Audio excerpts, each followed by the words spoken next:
Bismillahirrahmanirrahim. Assalamualaikum warahmatullahi wabarakatuh.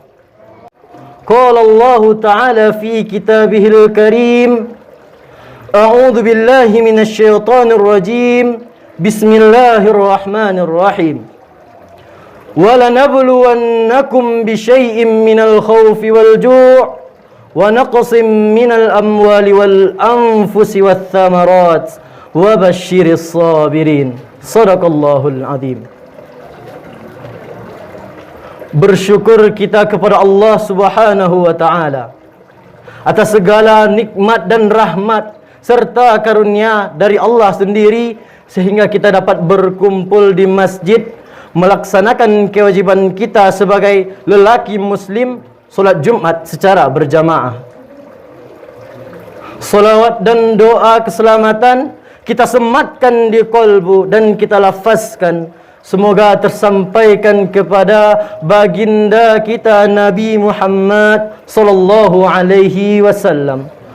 Allahumma salli ala Muhammad wa ala ali Muhammad. Bertakwalah kita kepada Allah dengan sebenar-benar bertakwa, karena orang yang bertakwa adalah orang yang paling beruntung. Dan taatlah kita kepada Allah Subhanahu wa taala sebagai wujud penghambaan diri kepadanya. Sidang jemaah Jumat rahimakumullah.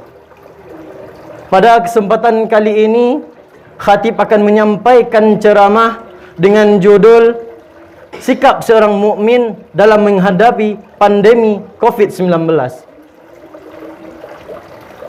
Saat ini dunia seluruhnya sedang dirundung ketakutan, kecemasan karena wabah virus corona. Menurut data, virus corona yang pertama kali muncul di daerah Wuhan, China pada akhir 2019 telah mencapai seluruh negeri.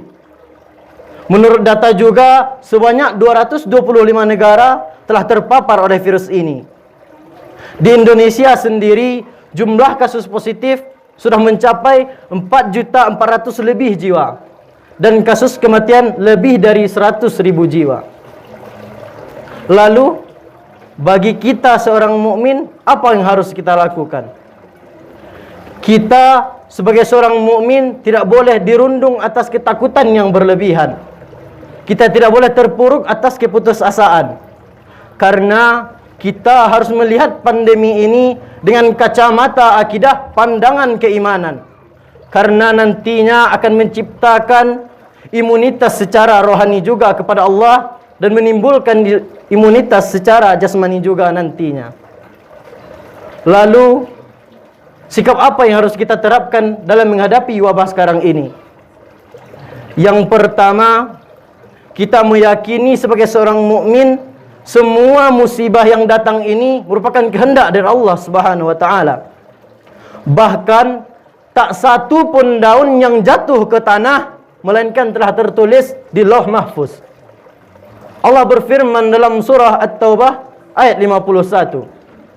Bismillahirrahmanirrahim. Qul la yusibana illa ma kataballahu lana wa huwa maulana wa 'alallahi falyatawakkalul mu'minun. Shadaqallahul azim. Katakanlah, sekali-kali tidak ada sesuatu apapun yang mencapai kepada kami melainkan Allah telah tetapkan kepada kami. Allah lah pelindung kami dan kepada Allah lah orang-orang bertakwa bertawakal.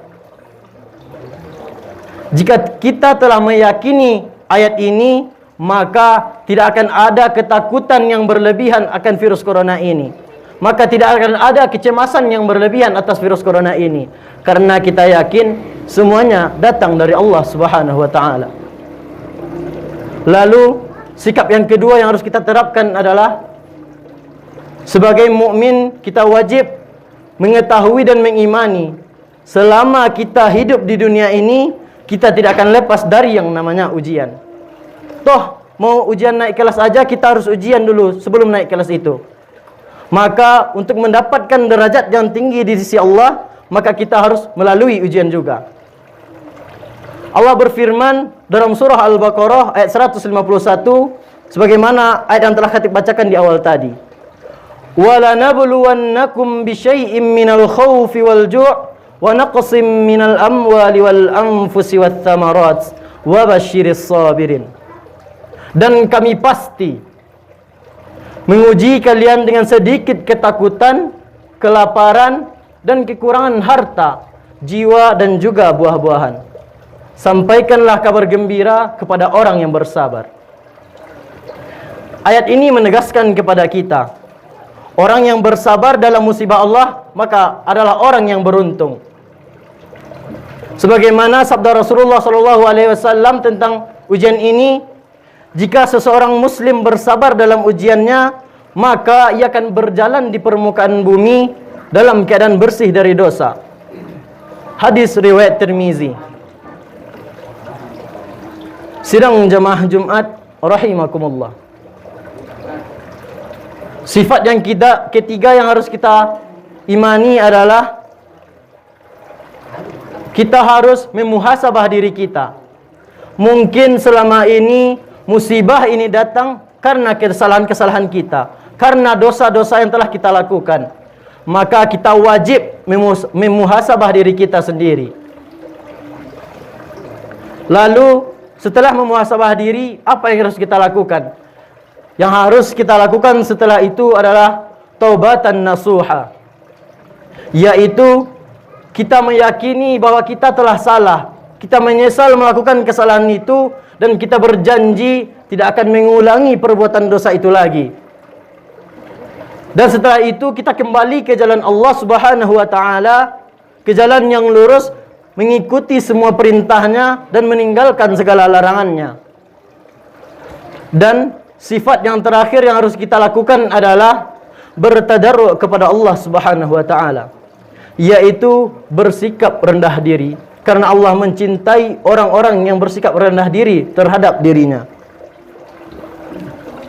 Selain kita berendah diri kepada Allah Subhanahu wa taala, kita harus mengingat Allah dengan berzikir dan memohon kepadanya dengan doa. Karena menurut Imam As-Suyuti dalam Lubbabul Hadis bab yang ke-19, dalam salah satu hadisnya Rasulullah bersabda, qala Nabi sallallahu alaihi wasallam, ad-du'a'u mukhul ibadah. Rasulullah sallallahu alaihi wasallam bersabda, doa merupakan otaknya atau pangkalnya ibadah. Lalu kita juga harus berzikir kepada Allah, mengingat siapa pencipta kita, siapa yang mendatangkan musibah kepada kita, siapa yang memberi pengampunan kepada kita. Niscaya kita akan menjadi kafah dalam pengampunan Allah Subhanahu wa taala. Hadirin rahimakumullah. Dari sifat-sifat yang telah khatib sampaikan tadi, kita juga harus berikhtiar dengan teknologi sekarang, baik kedokteran maupun farmasi, dan juga peraturan-peraturan pemerintah. Di antaranya mengenakan masker, aturan 3M, jaga jarak, dan lain-lainnya. Karena hal ini senada yang disampaikan oleh profesor dari Madinah, semua yang kita lakukan dalam menghadapi pandemi ini harus sesuai setara antara berikhtiar kita kepada Allah dan berikhtiar kita kepada teknologi atau pemerintah. Sidang jamaah Jumat rahimakumullah. Dari khutbah yang telah khatib sampaikan tadi, dapat kita tarik kesimpulan.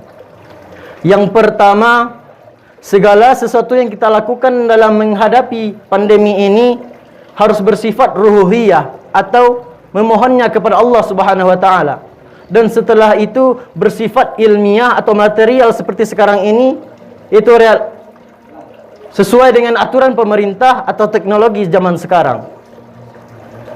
Kesimpulan yang kedua sikap ini, yaitu ruhiyah dan material ini harus berjalan bersama-sama, bagaikan sayap burung yang saling berkepak keduanya untuk mencapai suatu tujuan. Dan tujuan kita melakukan dua sifat ini adalah terbebas dari wabah virus corona ini. Semoga Allah Subhanahu wa taala cepat mengangkat virus corona ini dari tengah-tengah umat dan kita kembali dalam aktivitas yang semestinya. Amin amin ya rabbal alamin. Fa'tabiru ya ulil absar la'allakum turhamun.